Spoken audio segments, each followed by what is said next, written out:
સહજ ન્યૂઝ.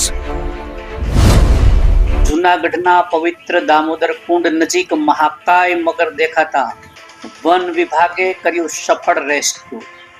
નમસ્કાર, સહજ ન્યૂઝ સાથે હું છું ગોપાલ ભેસાણી.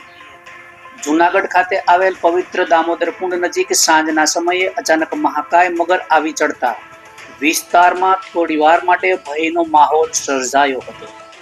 ઘટનાની જાણ થતા તાત્કાલિક જૂનાગઢ વન વિભાગને જાણ કરવામાં આવી હતી અને માહિતી મળતા જ વન વિભાગની ટીમ ઘટના સ્થળે દોડી આવી હતી અને મગરનું રેસ્ક્યુ ઓપરેશન હાથ ધર્યું હતું. અંદાજે 5 થી 6 ફૂટ લાંબા અને આશરે 8 થી 10 વર્ષના મગરનું સફળતાપૂર્વક સહી સલામત રેસ્ક્યુ કરવામાં આવ્યું હતું.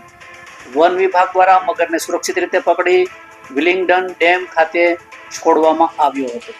હાલ પવિત્ર પુરુષોત્તમ માસ ચાલી રહ્યો હોવાથી દામોદર કુંડ ખાતે મોટી સંખ્યામાં શ્રદ્ધાળુઓ દર્શન અને સ્નાન માટે આવી રહ્યા છે. તેવામાં સમયસર મગરનું રેસ્ક્યુ થઈ જતા મોટી દુર્ઘટના અને ખતરો ટળી ગયો હોવાનું સ્થાનિકોમાં ચર્ચાઈ રહ્યું છે. વન વિભાગની કામગીરીને સ્થાનિક લોકો દ્વારા પ્રશંસા મળી રહી છે. રિપોર્ટર સુલતાન ચૌહાણ, સહજ ન્યૂઝ, જૂનાગઢ.